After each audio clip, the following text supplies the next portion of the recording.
नमस्कार, बहुत बहुत स्वागत है आपका एबीपी न्यूज पर। मैं हूं आपके साथ सुमित अवस्थी और आप देख रहे हैं सात का पंच। शुरुआत करते हैं देश में मचे तांडव की। जी हां, बात वेब सीरीज तांडव की हो रही है। तांडव वेब सीरीज को लेकर देश भर में सड़क से लेकर सिनेमा के गलियारों तक तनातनी का माहौल है। इस तनातनी में महाराष्ट्र के बीजेपी विधायक राम कदम सबसे आगे हैं और यह तनातनी उन राज्यों में ज्यादा है जहां पर बीजेपी के लोग इस मुद्दे को ज्यादा भुनाने की कोशिश कर रहे हैं। मुंबई के घाटकोपर में बीजेपी ने आज फिर तांडव के निर्माता और निर्देशक की गिरफ्तारी की मांग को लेकर प्रदर्शन किया।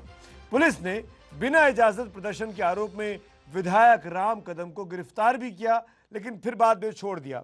इसके साथ ही यहां नोएडा में अमेजन प्राइम की इंडिया हेड और तांडव की स्टार कास्ट के खिलाफ एक और एफआईआर दर्ज की गई है। Go back, go back, go back. Go back, go back, go back. देश में तांडव पर शुरू हुआ विवाद थमने का नाम नहीं ले रहा है और इस विवाद का सबसे ज्यादा असर देखने को मिल रहा है मुंबई में, जहां बीजेपी विधायक राम कदम ने मुंबई के घाटकोपर पुलिस स्टेशन में एफआईआर दर्ज करने की मांग को लेकर पुलिस स्टेशन के बाहर ही धरना प्रदर्शन किया। जब तक जेल के सलाखों के पीछे वे नहीं जाते, हमारा संघर्ष जारी रहेगा। हम मुंबई पुलिस का सम्मान करते हैं, पर महाराष्ट्र की सरकार उन्हें जबरन एफआईआर लेने से रोक रही है। हम पुलिस से बात करेंगे, बात करके यदि वो नहीं माने तो लोकतांत्रिक तरीके से भूख हड़ताल करेंगे। आपको बता दें कि कल तांडव वेब सीरीज पर विवाद को देखते हुए अमेजन प्राइम ने इसको लेकर माफी मांगी थी, लेकिन तांडव पर शुरू हुई तनातनी थम नहीं रही है। बीजेपी नेता राम कदम ने तो तांडव के बहाने उद्धव सरकार को भी निशाने पर लिया। राम कदम ने शिवसेना के हिंदुत्व की लड़ाई पर सवालिया निशान लगा दिए। अरे, हिंदुत्व शिवसेना का अगर जीवित होता तो देवताओं को अपमानित करने के बाद कुछ घंटे नहीं, कुछ पलों के भीतर वे एफआईआर दर्ज करते। आज हम सड़क पर उतरे हैं, भूख हड़ताल कर रहे हैं। सामना चुप क्यों है? शिवसेना के नेता खामोश क्यों है? महाराष्ट्र की सरकार बोल क्यों नहीं रही कुछ? कैसा इनका हिंदू विरोध है? अरे, देवताओं का अपमान हुआ है, किसी इंसान का अपमान नहीं हुआ। इंसान का अपमान हो जाए माफी हम समझ सकते हैं, देवताओं के अपमान में माफी नहीं हो सकती। इनको जूतों से मारना चाहिए। एक तरफ जहां देश के अलग अलग हिस्सों में तांडव के खिलाफ प्रदर्शन जारी है, तो वहीं दूसरी तरफ एक के बाद एक मुकदमे भी दायर किए जा रहे हैं। अकेले यूपी में तांडव पर 3 एफआईआर दर्ज हो चुकी हैं, जिसमें 2 एफआईआर कल लखनऊ और शाहजहांपुर में दर्ज हुई थी, जबकि एक एफआईआर आज नोएडा के रबुपुरा थाने में दर्ज करवाई गई। इस एफआईआर में तांडव के निर्देशक अली अब्बास, सैफ अली खान, डिम्पल कपाड़िया, सुनील ग्रोवर और अमेजन प्राइम इंडिया की हेड अपर्णा पुरोहित को आरोपी बनाया गया है। आरोप है कि सीरीज में पुलिस की छवि खराब करने और सामाजिक सौहार्द को बिगाड़ने की कोशिश की गई। यानी कुल मिलाकर कहें तो तांडव वेब सीरीज से देश में त्राहिमाम मचा हुआ है, तो दूसरी तरफ विरोध प्रदर्शनों को लेकर देश में राजनीति का दौर भी शुरू हो चुका है। बीजेपी इस मुद्दे को लेकर हिंदुओं को एकजुट करने की कोशिश में जुटी है, तो वहीं कांग्रेस का कहना है कि केंद्र इस बहाने किसान आंदोलन से देश का ध्यान हटाना चाहता है। तांडव वेब सीरीज को लेकर पूरे देश में बवाल उठा हुआ है। किसी भी निर्माता या निर्देशक को यह हक नहीं है कि वे किसी भी व्यक्ति की धार्मिक आस्थाओं को ठेस पहुंचाए। हम इसकी कड़े शब्दों में निंदा करते हैं और सरकार से मांग करते हैं कि ऐसी वेब सीरीज को बैन किया जाए और ऐसे निर्माता और निर्देशकों के खिलाफ केस दर्ज किया जाए, ताकि भविष्य में भी कोई भी निर्माता निर्देशक ऐसी सीरीज या ऐसा फिल्म ना बनाए जिससे लोगों की धार्मिक भावनाओं को ठेस पहुंचे। देखिए, बीजेपी की सबसे बड़ी समस्या एक है कि इस समय किसान आंदोलन से वो बुरी तरह घिरे हुए हैं। वो कोई सांप्रदायिक मुद्दा बनाना चाहते हैं। मुझे बताया गया है कि उन्होंने माफी भी मांग ली, और फिर दोष अगर है तो सिर्फ उनका नहीं। कहाँ सो रहा था आपका सूचना प्रसारण मंत्रालय? क्यों नहीं इस्तीफा मांगते ये सूचना और प्रसारण मंत्री से कि कैसे ये सीरीज बनी, अगर उसमें कुछ आपत्तिजनक है तो, और अगर बनी है तो जितने जिम्मेदार बनाने वाले हैं उससे कम जिम्मेदार सेंसर बोर्ड या सूचना प्रसारण मंत्रालय नहीं। देश में संसद से लेकर सड़क तक तांडव से त्राहिमाम मचा हुआ है, तो दूसरी तरफ बॉलीवुड में भी इस पर गहमा गहमी शुरू हो गई। तांडव के निर्देशक अली अब्बास जफर पर फिल्म अभिनेत्री कंगना रनौत ने अपना गुस्सा निकाला। तांडव के निर्देशक अली अब्बास की माफी के बाद भी कंगना ने सवाल पूछा कि क्या वो अपनी फिल्मों में इस तरह अल्लाह का मजाक बना सकते हैं। हास्य कलाकार राजू श्रीवास्तव ने कंगना के इस बयान का समर्थन किया है। मैं शुरू से ही आवाज उठाता रहा हूँ और ये बहुत बड़ी साजिश है जो हिंदू धर्म को डैमेज किया जा रहा है, और मैंने बार बार आवाज उठाई है, हिंदुओं अब जागो, एकता बनाए रखो। एक्चुअली जितना भी हिंदू धर्म डैमेज हो रहा है उसके जिम्मेदार हिंदू ही है।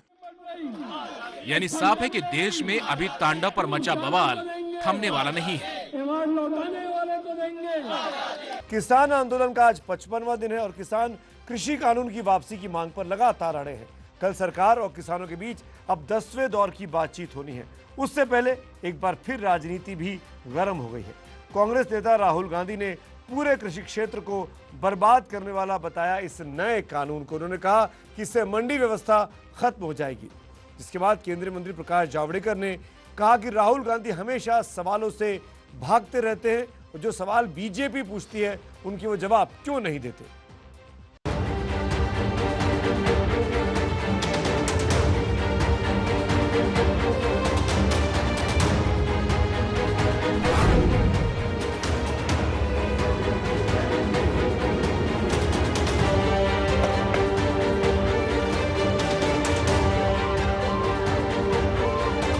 दिल्ली के सिंघू बॉर्डर पर किसानों का प्रदर्शन 55 दिनों से जारी है और इसी प्रदर्शन पर सियासत भी चरम पर है। आज कांग्रेस एक बार फिर किसान आंदोलन पर एक्शन में नजर आई। कांग्रेस ने किसानों के समर्थन में आज बुकलेट जारी किया और इस बुकलेट का नाम दिया गया खेती का खून। बुकलेट जारी करने के बाद मौका था जुबानी तीर चलाने का, तो हमले की कमान कांग्रेस नेता राहुल गांधी को सौंपी गई। राहुल ने माइक संभाला और केंद्र की मोदी सरकार पर जमकर सियासी तीर चलाए। राहुल ने मोदी सरकार पर खेती को बर्बाद करने का आरोप लगा दिया। साथ ही कहा कि केंद्र सरकार आंदोलन का हल नहीं निकालना चाहती, वो चाहती है कि किसान थक कर आंदोलन को वापस ले ले। ये 3 कानून खेती में, एग्रीकल्चर में एक बार फिर जो इंडिपेंडेंस से पहले हालत थी वो करने जा रहे हैं। पूरा का पूरा एग्री हिंदुस्तान की खेती का ढांचा नरेंद्र मोदी जी दे रहे हैं। इसीलिए किसान बाहर खड़े हैं और किसान अपनी रक्षा नहीं कर रहे हैं। और ये हमारे मिडिल क्लास भाइयों को और खासतौर से युवाओं को समझना होगा, वो आपकी रक्षा कर रहे हैं। The government in its arrogance believes that किसानों को थकाया जा सकता है, किसानों का बेवकूफ बनाया जा सकता है। किसानों को ना थकाया जा सकता है, ना उनका बेवकूफ बनाया जा सकता है। किसान प्रधानमंत्री से ज्यादा होशियार है। प्रधानमंत्री से ज्यादा समझ हिंदुस्तान के किसान को। इससे पहले बीजेपी अध्यक्ष जेपी नड्डा ने ट्विटर पर किसान और चीन को लेकर राहुल गांधी से कई सवाल पूछे थे। बीजेपी अध्यक्ष जेपी नड्डा ने पूछा, कांग्रेस भारत के किसानों को भड़काना और गुमराह करना का बंद करेगी? यूपीए ने स्वामीनाथन आयोग की रिपोर्ट कई साल तक क्यों रोकी? यूपीए ने एमएसपी क्यों नहीं बढ़ाई? कांग्रेस के राज में किसान क्यों गरीब बने रहे? क्या घोषणा पत्र में कांग्रेस एपीएमसी एक्ट के खिलाफ नहीं थी? आज जलीकट्टू का आनंद ले रहे सत्ता में थे तो इस पर पाबंदी क्यों नहीं लगाई थी? राहुल प्रेस कॉन्फ्रेंस में मोदी सरकार पर तो जमकर बरसे, लेकिन जेपी नड्डा के सवालों का जवाब नहीं दिया। सिर्फ इतना कहा कि नड्डा उनके प्रोफेसर नहीं हैं, इसलिए वो उनके सवालों का जवाब नहीं देंगे। ये क्या जेपी नड्डा मेरे प्रोफेसर हैं क्या कि मैं इनको जवाब देता जाऊं? ये कौन है ये? क्या ये हिंदुस्तान के प्रोफेसर हैं, टीचर हैं क्या? उनका क्यों जवाब दूं मैं? कौन होते हैं वो? मैं हिंदुस्तान का जवाब देता हूं, किसान का जवाब देता हूं। किसान मुझसे कोई भी सवाल पूछे, जवाब दूंगा।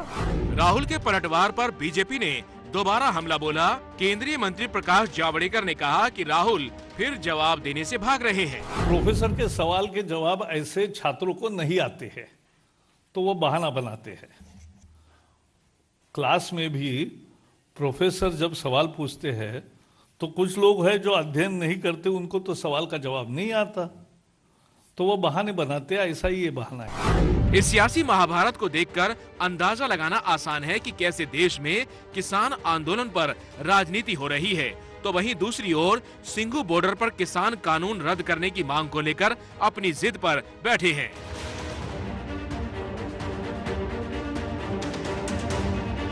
किसानों ने 26 जनवरी को ट्रैक्टर परेड निकालने की बात कही है। इसको लेकर दिल्ली पुलिस और किसान नेताओं के बीच आज बैठक हुई। इस बैठक में पुलिस ने किसानों से राजधानी से बाहर मार्च निकालने की अपील की, लेकिन किसान दिल्ली में ही ट्रैक्टर परेड की जिद पर अड़ गए। यानी इस बैठक में भी कोई समाधान नहीं निकला। हमने उनको बताया है कि रिंग रोड के आउटर रिंग रोड हमको चाहिए, आउटर रिंग रोड के ऊपर हम अपना मार्च करेंगे और हमने ऐलान किया हुआ, जो हम ऐलान करते हैं उसको करते हैं। जो डिसीजन हमने आज तक लिए हैं उनको इम्प्लीमेंट किया है, आगे भी हम इम्प्लीमेंट करेंगे। इसलिए आप फैसला ऐसे करना या ऐसे सोचो कि हमें वो इजाजत दो। तो वहीं किसानों के लिए बनाई गई सुप्रीम कमेटी ने आज बैठक की और 21 तारीख को किसानों को बातचीत के लिए बुलाया है। सुप्रीम कोर्ट ने हमें रिस्पॉन्सिबिलिटी दी है, उसमें मेरा विचार क्या है या किसी दूसरे मेंबर का विचार है वो मैंने ज़्यादा नहीं रखता है, क्योंकि जो किसानों के विचार क्या हैं और किसानों के भले में क्या है, हमारा तो काम 21 तारीख से फुल गियर पे शुरू हो जाएगा और 2 महीने के अंदर अंदर हमारी कोशिश यही है कि हम अपना काम करके माननीय सुप्रीम कोर्ट को ये सौंप दें। पुलिस के सूत्रों का कहना है कि ट्रैक्टर परेड के लिए कोई लिखित तौर पर परमिशन नहीं मांगी गई है। किसानों और पुलिस के बीच दूसरे राउंड की बातचीत होनी है। उस बातचीत में कोई ना कोई समाधान निकलने की उम्मीद है। वहीं अब पूरे देश की निगाहें सरकार और किसानों के साथ होने वाली मीटिंग पर टिकी हुई हैं। दरअसल कल सरकार और किसानों के बीच 10वें राउंड की बातचीत है। अब देखना यह होगा कि इस बातचीत में इस आंदोलन का कोई हल निकलता है या फिर नहीं निकलता है। 8 दिन हो चुके हैं, लेकिन पुलिस के हाथ अब तक खाली हैं। कौन है कातिल, किस वजह से हत्या को अंजाम दिया गया, ये सवाल आज 8वें दिन भी जस का तस बना हुआ है। 12 जनवरी को इस हत्याकांड को अंजाम दिया गया था। भरी शाम को अंजाम दिया गया। पटना के एक पॉश कॉलोनी में खून कर दिया गया। लेकिन अब शुरुआती जांच के आधार पर बिहार पुलिस के डीजीपी ने यह खुलासा किया है कि पार्किंग विवाद को लेकर रूपेश की हत्या हुई हो सकती है। बिहार के चर्चित रूपेश सिंह हत्याकांड में आज नया खुलासा हुआ। खुलासा किया है पटना के आईजी संजय सिंह ने। संजय सिंह की माने तो पुलिस को शक है कि रूपेश की हत्या ठेकेदारी के चलते हुई है और इसके लिए पुलिस एक नहीं बल्कि 2 ठेकेदारी वाले विभागों के लोगों से पूछताछ कर रही है। इसे लेकर पुलिस ने पीएचईडी यानी पब्लिक हेल्थ इंजीनियरिंग डिपार्टमेंट और जल संसाधन विभाग में कुछ लोगों से पूछताछ की। साथ ही पुलिस ने एयरपोर्ट पार्किंग के ठेके में भी विवाद की आशंका जताई है। आपको बता दें कि रूपेश सिंह के भाई और बहनोई कई विभाग में ठेकेदारी करते हैं। इसी कारण पुलिस विभाग के लोगों की जांच कर रही है। इसके साथ ही इंडिगो से जिन लोगों को निकाला गया उनसे भी पूछताछ हो रही है। इस मामले में अज्ञात लोगों के खिलाफ केस दर्ज किया गया है, लेकिन पुलिस के मुताबिक उन्हें जल्द सफलता मिलने वाली है। इंडिगो में भी या पहले भी जो काम करते थे कुछ लोगों को उन्होंने निकाला था, उन लोगों को भी उन्होंने नोटिस देके दिलवाया है, उससे भी पूछताछ की गई है। तो अभी तक तो हम जो अनुसंधान कर रहे हैं उसमें इस तरह के अलग अलग मोटिव हम लोग को पता चल रहे हैं और उसी पर हम लोग अभी डायरेक्शन में काम कर रहे हैं। हमारा अनुसंधान सारा ओपन एंडेड चल रहा है। We have not close to one particular direction, लेकिन आगे हम लोग को उम्मीद है कि जो हमारा अनुसंधान है finally will lead to the exact killer. Multiple motives आ रहे हैं और सभी का अनुसंधान हम लोग कर रहे हैं और हम लोग पैरेलल कई दिशा में हम लोग अपने इंटेलिजेंस को गैदर कर रहे हैं और टेक्निकली का अनुसंधान बढ़ा रहे हैं। एसटीएफ भी लगी हुई है। हम लोग को उम्मीद है कि हम जल्दी केस ट्रैक करेंगे। परिवार ने किसी पर शक जाहिर नहीं किया, लेकिन इंसाफ के लिए परिवार सीबीआई जांच की मांग कर चुका है, तो दूसरी तरफ पुलिस लगातार जांच और मामले को जल्द सुलझाने का दावा कर रही है। लेकिन हत्याकांड के आरोपी को लेकर कोई पुख्ता जानकारी अब तक हाथ नहीं लगी। 8 दिन बाद भी परिवार गुनहगारों को पकड़े जाने का इंतजार कर रहा है। लेकिन रूपेश पर बिहार में सियासी महाभारत लगातार जारी है। एलजेपी अध्यक्ष चिराग पासवान ने आज पीड़ित परिवार से मुलाकात की और नीतीश सरकार पर सवाल खड़े कर दिए। मैं अगर बोलूंगा तो कहा जाएगा कि भैया राजनीतिकरण किया जा रहा है, सरकार पे पुनः सवाल उठा रहे हैं। इसलिए सवाल उठा रहे हैं क्योंकि मुख्यमंत्री के खिलाफ ये बोलते आए हैं। पर आप ही मुझे इस बात का जवाब दीजिए ना कि अगर 8-8 दिन तक अगर आपको पता नहीं चलता है कि किसने हत्या की, कोई सुराग तक नहीं मिलता है, सीसीटीवी कैमरे काम नहीं कर रहे हैं, इस पर कार्रवाई क्या की गई अभी तक बताएं ना। बार बार कहा जाता है कि निरंतर हम मॉनिटरिंग कर रहे हैं, इतनी टीम बैठा दी गई, इतनी कमेटियां बैठा दी गई, तो क्या फ़ायदा उस टीम का और उस कमेटी का कि अगर 8 दिन तक आप सुराग तक नहीं लगा पाए। तो वहीं आरजेडी भी मामले को लेकर हमलावर है। कल आरजेडी नेता तेजस्वी यादव ने बिहार के राज्यपाल फागू चौहान से मुलाकात की थी। इस मुलाकात में तेजस्वी ने बिहार में बढ़ते अपराध को लेकर चिंता जताई। इतना ही नहीं, तेजस्वी जब मुलाकात के बाद गवर्नर हाउस से बाहर निकले तो नीतीश सरकार को चुनौती देते हुए नजर आए। तेजस्वी ने कहा कि अगर नीतीश सरकार ने 1 महीने में बिहार में कानून व्यवस्था को दुरुस्त नहीं किया तो वो दिल्ली में राष्ट्रपति भवन तक मार्च करेंगे। साफ तौर पे हम लोगों का स्पष्ट मानना है और कहना था कि जो थके हुए मजबूर मुख्यमंत्री नीतीश कुमार जी हैं, जिनसे गृह डिपार्टमेंट या बिहार नहीं संभल रहा, वो लोग हर एक सवाल से बचने का काम करते हैं। और महामहिम का भी मानना है कि बिहार में अपराध बढ़े हैं। इसको लेकर के महामहिम भी चिंतित और परेशान नजर आए। यानी कुल मिलाकर कहें तो रुपेश हत्याकांड में बिहार सरकार और प्रशासन सवालों के घेरे में है, लेकिन आलोचना में फंसे बिहार सरकार के गृह विभाग ने अधिसूचना जारी कर डीजीपी एसके सिंघल का कार्यकाल 2 साल के लिए बढ़ा दिया है। एसके सिंघल 19 दिसंबर 2020 को डीजीपी बने। हालांकि वो इसी साल रिटायर होने वाले थे, लेकिन अब नए आदेश के बाद वो 19 दिसंबर 2022 को रिटायर्ड होंगे। विरोधी सरकार के इस फैसले पर सवाल उठा रहे हैं। इसी सियासी गहमा गहमी के बीच बिहार के डीजीपी ने आशंका जताई है कि रुपेश की हत्या पार्किंग विवाद को लेकर हुई है। पार्किंग को लेकर, एयरपोर्ट की पार्किंग को लेकर एक बहुत बड़ा विवाद जो है वो चल रहा है। एक हुई थी, परिवार के लोग थे और या इनकी जानने वाले वो जो ठेकेदारी का छोटा काम करते थे, तो हमने वो भी चेक कर लिया है। इसमें भी कोई और बात सामने की नहीं आई है। मूल चीज़ जो है वो यही है कि जो विवाद है वो करोड़ रुपए पैसे को लेकर या जैसे पार्किंग का विवाद है। लेकिन सवाल ये कि 12 जनवरी को बदमाशों ने रुपेश की हत्या की थी, लेकिन 8 दिन बाद भी पुलिस के हाथ खाली क्यों हैं? और क्या वाकई नीतीश सरकार कानून व्यवस्था के मोर्चे पर फेल है? और क्या जिस जंगल राज को मुद्दा बनाकर नीतीश ने बिहार की सत्ता पर कब्जा जमाया, वही जंगल राज फिर से लौट रहा है?